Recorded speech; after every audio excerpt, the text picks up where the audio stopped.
He redrew the... Yeah, he gerrymandered the birthright. The birthright. All the stuff. Welcome back, everybody. Episode 2 of this season, and we are the word made fresh in the flesh. I think I made that joke every time we do this. Yeah, it's still good. Yeah. It's a good joke. Hi, this is Jim from the future, at least future compared to the video you're watching. Quick little explainer here. Why the interesting side angle shot? Because I apparently didn't push record on the main camera that was going to film us straight on. So you're going to see us looking at a camera that is not recording. So all you get is this side angle, which was supposed to be the B camera, and now it's the only camera. So, you know, we're all human, right? Finding God in the glitches, even for digital ministers. Okay, back to the conversation. This week, you need to bring your comfiest rock because you might fall asleep in church and then have a Led Zeppelin inspired dream, right? Is that the sermon? I think it's a good summary. Okay, good. That's a good summary. There's definitely some... what do they call those dreamscapes? Acid. It seems like something. Of Jacob had a little something in his red stuff. Yeah, for sure.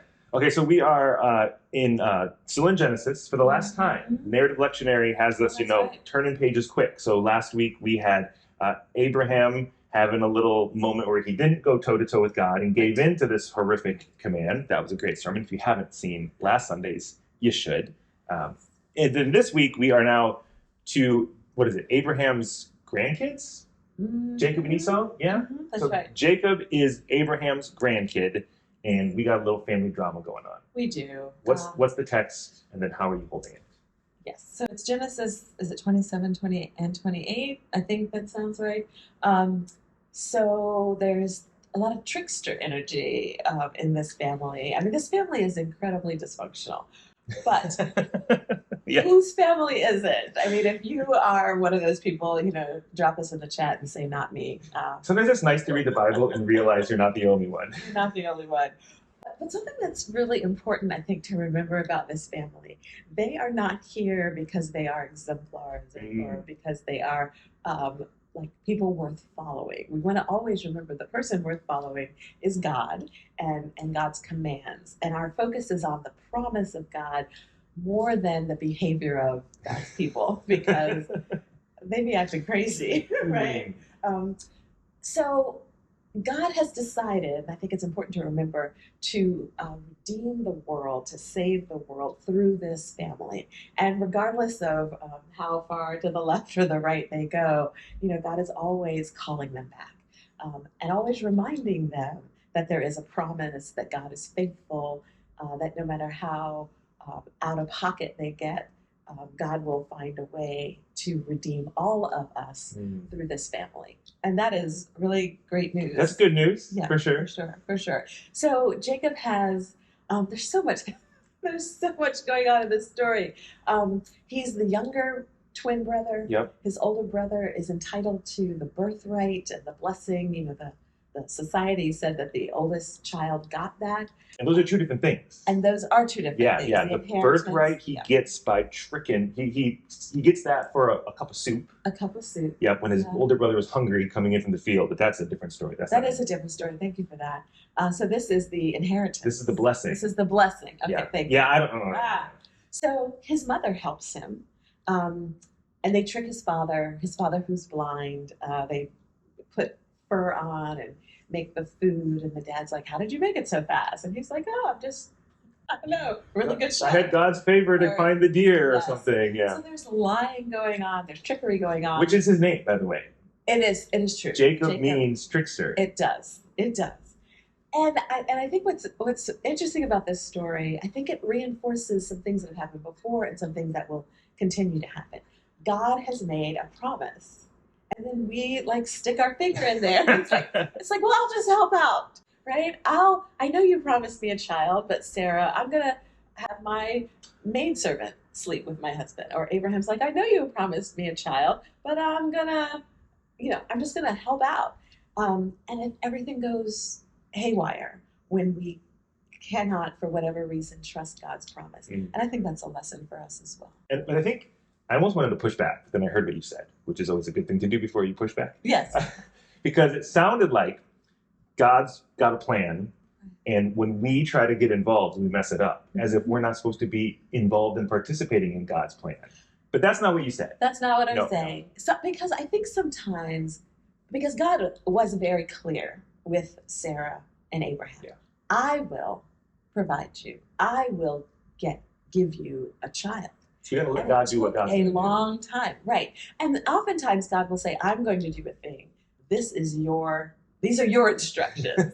And we're like, well, I don't really like those instructions. I'd rather do what God is doing. Or I would just rather do something I made up. And so it's an interesting story because Rebecca is clear, his mom is clear that he's the one that gets the blessing. But for some reason, she feels the need to help that along. Yeah. And it doesn't usually go well for us when we try to help things along, not with God. So Jacob, I think this is a watershed turning point moment for him. This one, and then the one when he sends the family across the river and wrestles with God. Yep. And he does, I think, have some clear revelation, but he has caused a lot of harm in the midst of trying to help God along. Yeah. Really huge harm to his father and to his brother. So Jacob tricks his dad, gets the blessing. Esau comes back, is not too pleased. Not at all. And it seems like the text gives us a relationship between these two brothers that one might be slightly more intimidating than the other. Yeah. So Esau seems like he might be, he might have picked on his little brother a little bit growing up. Have. And so Jacob is like, I'm getting out of here. And he runs to Uncle Laban. And that's when he has this dream, which is a whole other phenomenal thing. One of my favorite verses in the whole Bible. God was in this place and I did not know. So much on just that alone. That's like 10 sermons. But I often wonder, hearing you talk about Rebecca and Isaac and then Esau, the older brother, what do you think it was like for them who stayed? Like, here's Jacob, the one that the story follows. We get the story of the trickster who stole the blessing and runs to Uncle Laban. Right. But we don't know the conversation that happened at home that night. Around the dinner table. Yeah. Rebecca, who helped this thing happen. Right. Like, there's whoa. It's so difficult. It's like the same conversation we were having last week when Isaac and Abraham come off the mountain. Yeah. Does anybody tell Sarah? Right? Do they ever talk? How was your camping trip, boys? Yeah, how was the trip? Don't tell Mom. Right? And having to hold that. Does he ever speak to his dad again? Does he ever trust his dad again? When his dad is looking at him or walks into a room, is he like, trying to run? Because is he going to try and do that to me again? So you've got these experiences that I think touch our own experiences, right? When we are also sitting around dinner tables with parents and siblings, wondering what just happened here. Am I loved? Do I belong in this family? So that's very real. I can't imagine what it was like around the dinner table and what it was like for the next few years. Can you believe Mom loves you? Like if Rebecca said to Esau, a week later, just out of the blue, like parents do, I love you. Do you? Do you? Really? And also what Isaac, who had longed for this woman and worked all this time. I'm getting him mixed up now with Jacob. Yeah. But what was it like to be married to a partner who had betrayed you in that way? Yeah. You know what I mean? Oh, yeah. Yeah. And then all of the sibling rivalry. Mom chose Jacob over Esau. It could be read that way. So, yes, just all kinds of challenges, I think, when we don't let God's plan play out the way God has planned it. So that was like 10 sermons. It's a lot of and sermons. A good overview of the text. Yeah. Do you have any way in that you anticipate holding for Sunday? So it is a heavy story, but I think the dream on the pillow of rock, such a weird metaphor, but I know it's got something to do with the language, the Hebrew language. I think it's something to do. I thought it did with something about Probably. rocks. Anyway, Some Hebrew scholar give us a heads up. Help the sermon here. I think there is a glimmer of hope with the angels descending and ascending. I think it's like for us it seems like a backwards apparition of the angels. I think that Jacob has a turning point, and perhaps starts to come closer to trusting this God who has made him the child of promise. I'm not sure he believed it before. I always think it's interesting how we see Jacob in the totality of the story, who becomes Israel, who becomes, the one, and he's the hero of the story. But in this moment, he's the villain. He has everything against him. He rigged the system. He rigged the election. He worked his way into the highest everything. Right. He stacked the deck in his completely. Favor. He redrew the. Yeah, he gerrymandered the birthright.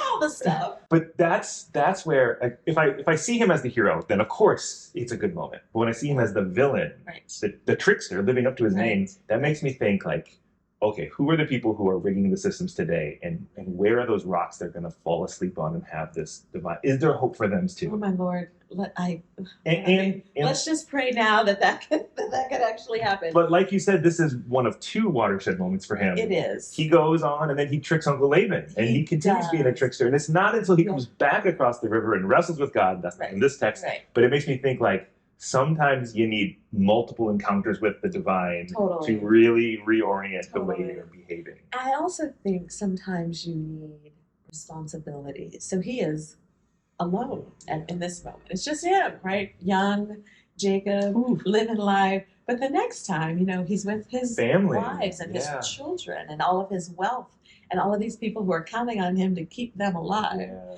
And he's a little bit older. And I think if we have done this walk with a certain level of awareness, hopefully we're closer to God. Yeah. And I think he's getting closer to God in this moment, but he's not Israel yet. No. He's not the grand old man. He hasn't struggled with God. He has not struggled or striven, right? Yeah. He has tricked his way to a place. So he's on a journey. He's like starting right now. Yeah. Well, that's Sunday. Yeah. It's going to be a great Sunday. So everyone who is able to come in the building will have open Bible study in the morning. I think in MLK 316 is where it should be having, and you will be there for that. Yeah, I'll be there. In the plan, just so you all know, the weeks when Reverend Thorne is preaching, she will be leading open Bible study on site, so you can all have some great time to connect with her. Everyone online, you can join us on Zoom. It'll typically be me, but I'm off this coming Sunday. Oh, okay. So Reverend Dalton is leading open Bible study on Sunday on Zoom. It's going to be fantastic. And then there'll be virtual coffee hour afterwards, where Natalie Graves-Tucker will be hosting that space. And I think you're popping in, maybe? I think so. It's Festival of Lay Ministries. So Natalie is there to talk to you about all the ministries of the church and ways that you can get involved. And I will pop in. Yeah. So you'll get a little pop in, online crowd, and on-site crew. Head to South Hall, get to know all the ways you can get connected and involved at Riverside all year long, all life long. It's going to be great. But this text, one of my favorites. Yeah. I love it. Next week, too, this is like back-to-back. It's God was in this place, and then the holy ground, burning bush. It's like all my favorites. Yeah. You're just stacking them at the front. So good stuff. End of Genesis. It's not the end of Genesis. It's the end of Genesis for us because we're turning to Exodus next week. Mm-hmm. But this Sunday, join us for Jacob and all of his trickery, and we'll see what happens in the pulpit. Take care, everyone. See you next time.